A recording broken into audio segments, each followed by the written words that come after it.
Morning students. So in our last video we have done the first part of the chapter भोली and we have read how भोली जो है उसका नाम सुरेखा है और जब वो बचपन में छोटी थी मतलब बहुत छोटी थी तो वो अपने कोट से गिर गई थी करके सिर के बल और जिसकी वजह से उसके माइंड में उस चीज़ का असर हुआ था और इसीलिए वो जो है बाकी बच्चों से थोड़ी सी भोली हो गई जिसकी वजह से उन्होंने सीधी सादी कहते थे उसको और उसका नाम उन्होंने भोली रख दिया। भोली की प्रॉब्लम ये थी बच्चे कि उसको वो उसके घर वाले बहुत ही ज़्यादा जो है निगलेक्ट करते थे एंड उसके कपड़ों पर उसके खाना खाने पर बालों पर उसके ऊपर बिल्कुल भी ध्यान नहीं दिया जाता था। जब वो छोटी थी तब उसको स्मॉल पॉक्स भी हो गया था जिसकी वजह से उसकी पूरी की पूरी जो बॉडी थी वो ब्लैक पोक मार्क्स से भर गई थी। मैंने आप लोगों को पोक मार्क्स भी दिखाए थे। और फिर क्या हुआ बच्चे, एक दिन जो रामलाल थे भोली के फादर नंबरदार, उनको तहसीलदार ने कहा था कि आप जो है अपनी भोली मतलब अपनी बेटियों को स्कूल खुलाए जो विलेज में उसमें भेजो, क्योंकि आपको जो है अगर आप भेजोगे तभी आपको देख के बाकी विलेज के लोग अपने बच्चों को स्कूल भेजेंगे। तो नंबरदार ने जो है अपनी वाइफ से बात करी यानी कि भोली की मदर से। भोली की मदर कहते कि नहीं, अगर हमने अपनी बेटियों को स्कूल भेजा तो उनसे कोई भी शादी नहीं करेगा। पर फिर जब नंबरदार ये बोलता है कि मुझे जो है मेरे तहसीलदार ने बोला है, वो मेरे सीनियर हैं, अगर मैं उनकी बात टालूंगा तो पता नहीं वो क्या करेंगे।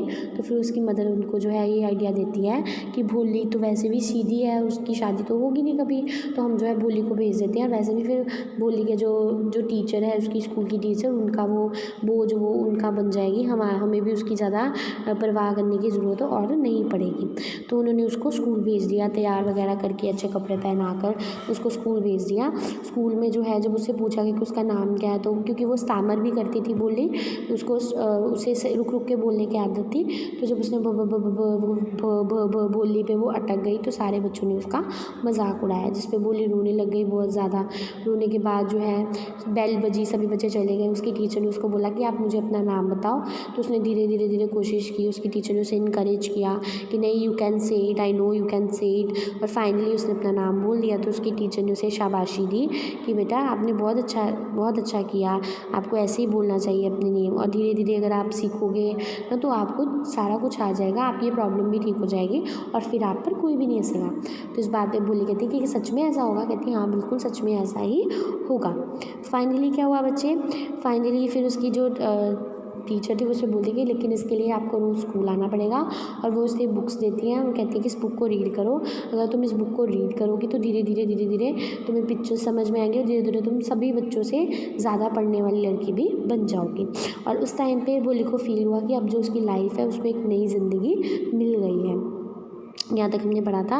अब हम आगे पढ़ते हैं। Thus the years passed, कहते हैं अब बहुत सारे साल बीत गए। The village became a small town, अब विलेज क्या बन गया, एक छोटा सा टाउन बन गया। The little primary school become a high school, अब जो लिटिल प्राइमरी स्कूल था वो क्या बन गया, एक हाई स्कूल बन गया।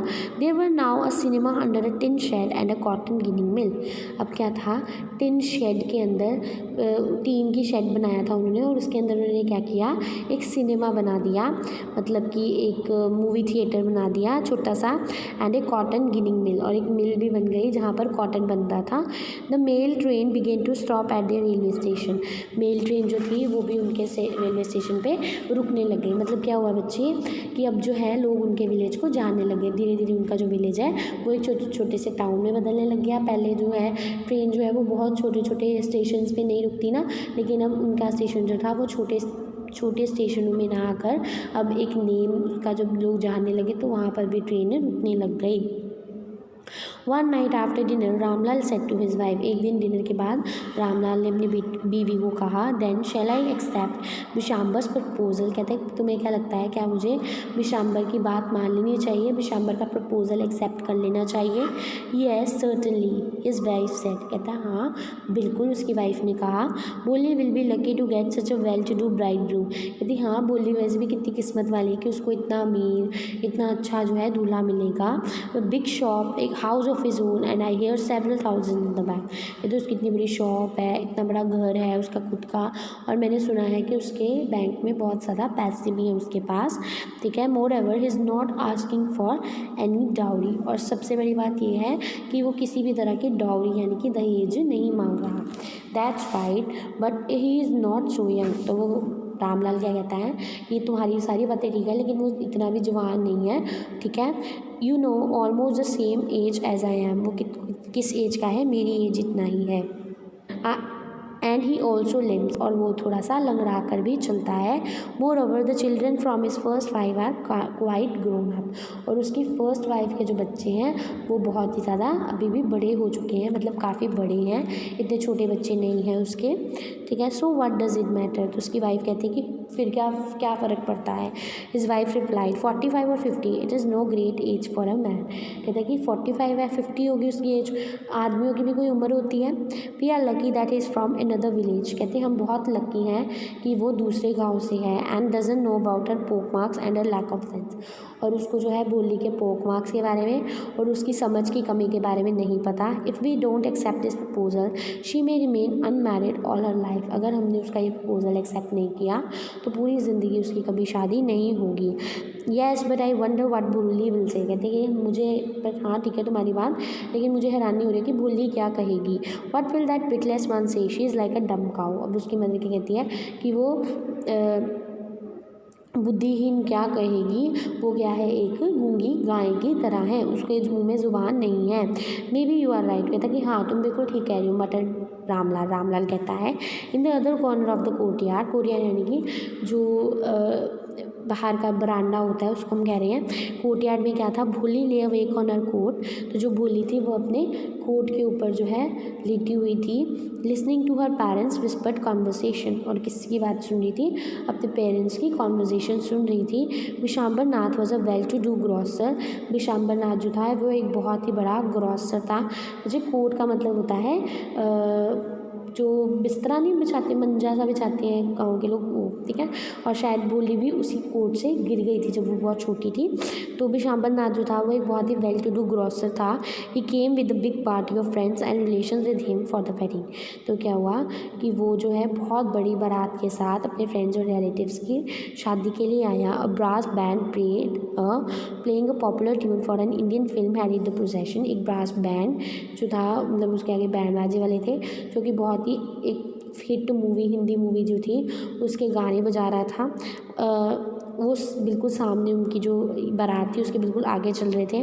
With the bride room riding a decorated horse, और ब्राइड रूम जो था वो एक बहुत ही ज़्यादा सजे हुए घोड़े के ऊपर राइड करा था, ठीक है। Ramlal was overjoyed to see such pomp and splendour. Ramlal इस इतने शोशे को देखकर, इतने ज़्यादा दिखावे को देखकर बड़ा खुश हो रहा था। He had never dreamed that his fourth daughter would have such a grand wedding. उसने कभी सोचा भी नहीं था कि उसकी चौथी बेटी की शादी जो है वो इतनी बड़ी होगी, इतनी महान होगी। Bholi's elder sister who had come for the occasion were envious of her luck. Bholi की जो एल्डर सिस्टर थी जो शादी अटेंड करने के लिए आई थी, वो उसके उस किस्मत से जो है जल रही थी, सोच रही थी कि वाह इसको तो हाँ कितना बड़ा घर मिल गया, ये तो राज करेगी। तो उसके लिए बहुत ही ज़्यादा वो उनको एनवियस थी, गुस्से से थी। And the auspicious moment came the priest said bring the bride. जब वो जो मतलब मुहूर्त का समय हुआ तो पंडित ने कहा कि लड़की को ले आओ। बोली clad in a red silken bridal dress. बोली जो थी लिपटी पड़ी थी रेड सिल्क की ब्राइडल ड्रेस में। I was led to bride's place near the sacred fire. उससे लेके जाया गया उस जगह पर जहाँ पर ब्राइड बैठा था, मतलब दूल्हा बैठा था, ठीक है, नियर द सेक्रेड फायर, जहाँ पर पवित्र अग्नि जल रही थी। Garland bride one of his friends prompted Vishambar Nath. Garland यानी कि हार पहनाते ना, फूलों की माला जो पहनाई जाती है, तो वो पहनाओ, उसके फ्रेंड्स ने कहा विशंबर को। तो bride room lifted the garland of yellow marigolds. तो ब्राइड रूम यानी दूल्हे ने वो जो फूलों की वो माला थी जो मैरीगोल्ड्स के फूलों से बनी हुई थी उसको उठाया। A woman slip back the silken wheel from the brides face. तो एक विमेन ने उसके, क्योंकि उसने व्हील किया था, मतलब अपने चेहरे पे घूंघट किया हुआ था बोली ने, तो उसने उस सिल्क के घूंघट को उसके फेस से पीछे कर दिया। विशांबर टुक अ क्विक ग्लांस। विशांबर ने फटाफट देख लिया उसका face. The garland remained poised in his hand. और वो जो था, जब उसने देखा तो वो जो हार था वो उसके हाथ में एकदम से ठहर गया, उसको डालता डालता वहीं पे रुक गया। The bride slowly pulled out the wheel over her face. तो जो लड़की थी मतलब जो भोली थी उसने फटाफट से घूंघट अपने फेस पे कर लिया। Have you seen her has said Bishambar to the friend next to him, she has pock marks on her face. तो वो बिशाम्बर को कहता है, बिशाम्बर अपने फ्रेंड को कहता है क्या तुमने देखा उसके फेस पे जो है पोक मार्क्स बने हुए हैं। So what you are not young either. तो उसने कहा कि फिर क्या हो गया, तू बड़ा जवान है, तुम भी तो बूढ़ी ही हो। Maybe but if I am to marry her father must give me 5000 rupees. कहता हाँ है ठीक है मैं बूढ़ा हूँ, लेकिन अगर इसका फादर चाहता है कि मैं इससे शादी करूँ तो उसे मुझे क्या देने पड़ेंगे, 5000 रुपये देने पड़ेंगे। Ramlal went and place his turban his honour at Bishambar's feet. Ramlal गया, उसने अपनी पगड़ी जिसको बोला जाता है गांव में कि लोगों की इज्जत है, उसको बिशाम्बर के पैरों में रख दिया। ठीक है।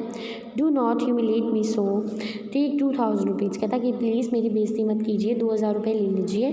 नो 5000 और we go back, keep your daughter. कहता नहीं 5000 लूँगा और नहीं तो हम वापस चले जाएंगे, अपनी बेटी अपने पास रखो। Be a little considerate please, if you go back I can never show my face in the village. कहता प्लीज़ मेरी भी सिचुएशन को समझने की कोशिश कीजिए। ठीक है। अगर आप चले गए तो कोई मैं अपना फेस जो है पूरे गांव में कभी भी दिखा नहीं पाऊंगा। Then out with 5000। कहता है फिर जल्दी से 5000 ले आओ। Tear streaming down his face, Ramlal went in. और रोता हुआ बहुत ज़्यादा रो रहा था Ramlal.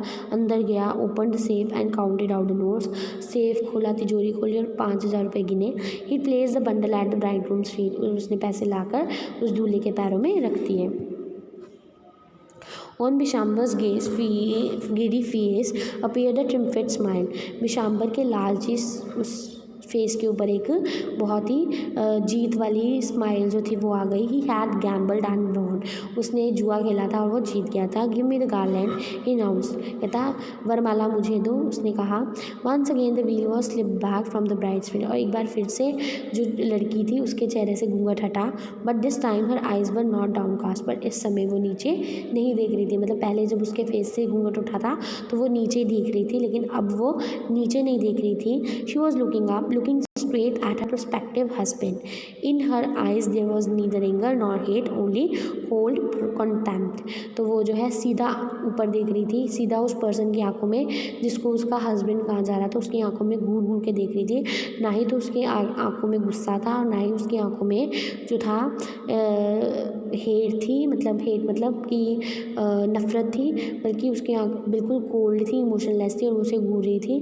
Bishambar raise the garland to place it round the bride's neck. उसने वरमाला उठाई ताकि वो उसके गले में डाल सके। But before he could do so, Bholi's hand struck out like a streak of lightning and the garland was flung into the fire.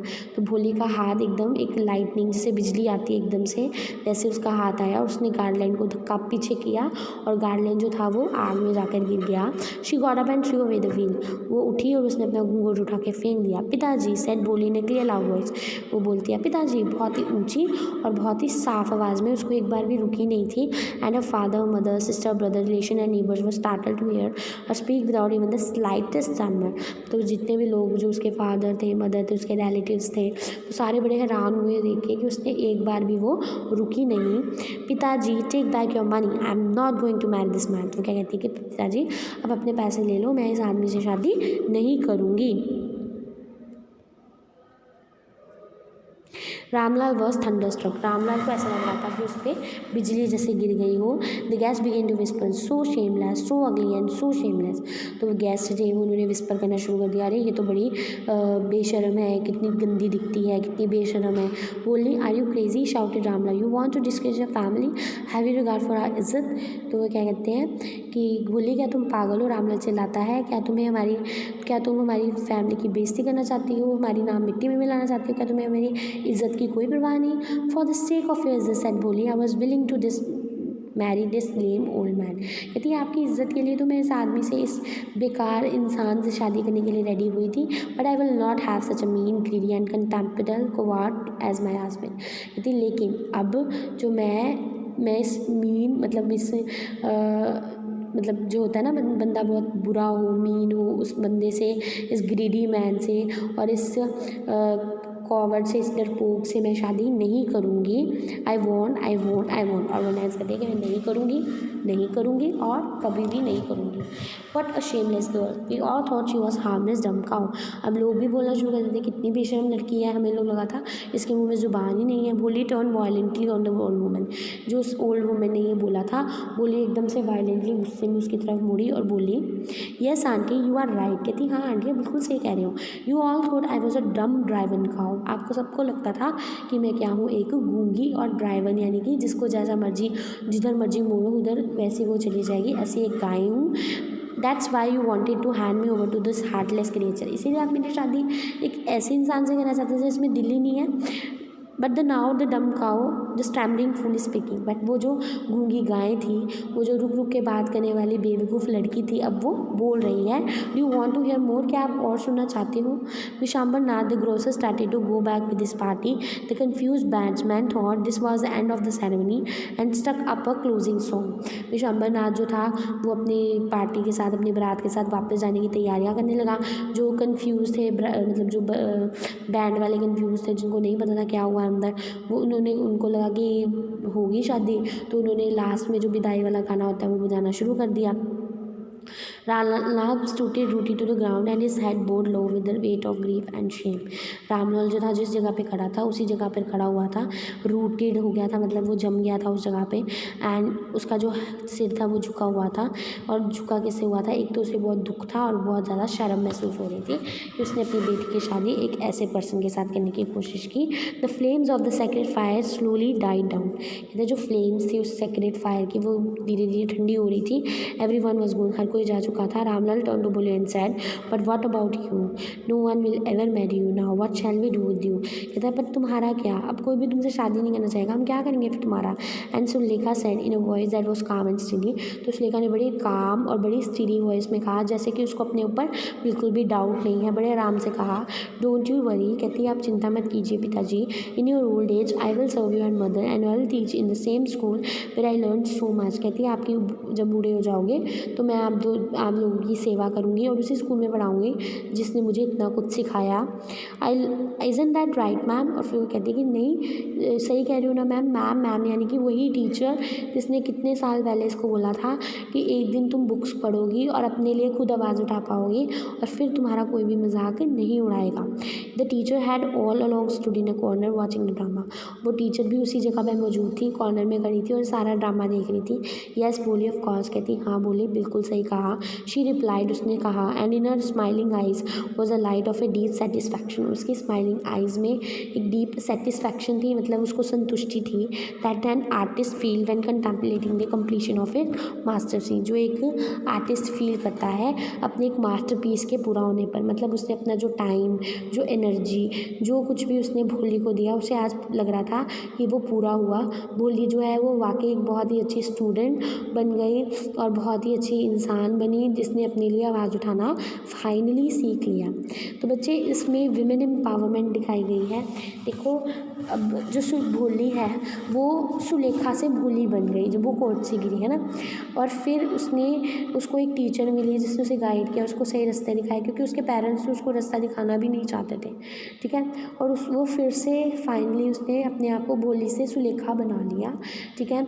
उसकी स्टैमरिंग ख़त्म हो गई, ठीक है, उसकी लैक ऑफ सेंस ख़त्म हो गई, नहीं थी दिखने में इतनी सुंदर नहीं थी वो, कोई बात नहीं, लेकिन उसने ये शो किया कि वो किसी पे डिपेंड नहीं है, कि लड़की जो है वो कोई बोझ नहीं है, कि अगर आप मेरी शादी नहीं भी करोगे तो इसका मतलब ये नहीं है कि मैं जो है अपनी ज़िंदगी खुद नहीं जी सकती। वही अगर ये कभी पढ़ी ना होती, कभी उस टीचर से मिली ना होती, तो क्या इसकी शादी जो है वो उस विशंबर नाथ जैसे आदमी से हो जाती, और जैसे ही सारी ज़िंदगी इसके पेरेंट्स इसको बोझ समझते रहे, वैसे ही विशंबर नाथ इसको जो है बोझ समझता रहता और इसकी ज़िंदगी ऐसी ही बर्बाद हो जाती। लेकिन अब उसने अपनी ज़िंदगी भी जी और अपनी शर्तों पे भी जी, और जैसा चाहती है वैसे वो जीना चाहती है वैसे वो जीगी स्वाभिमान के साथ। तो ये होती है बच्चे विमेन एम्पावरमेंट। एक विमेन जो है देखो एजुकेशन जो है वो बहुत इंपॉर्टेंट रोल प्ले करती है विमेन की लाइफ में। पहले जो एक एजुकेटेड विमेन नहीं होती ना, तो लोग क्या सोचते हैं कि पहले वो अपने हस्बैंड, अपने फादर पे डिपेंडेंट है, फिर उसकी शादी कर दी, फिर वो अपने हस्बैंड पे पूरी ज़िंदगी के लिए डिपेंडेंट हो जाती है, स्पेशली फाइनेंस के लिए। लेकिन जब वो विमेन पढ़ लिख जाती है तो वो किसी पे भी डिपेंड नहीं रहती, अगर वो चाहे तो अपनी ज़िंदगी बिना किसी इंसान, मतलब बिना किसी मैन की डिपेंडेंस के साथ वो उसे बिता सकती है। तो हमारा जो चैप्टर था का होली चैप्टर यहाँ पे फिनिश हुआ। ठीक है, so any doubt any query can ask me in comment section. Thank you so much.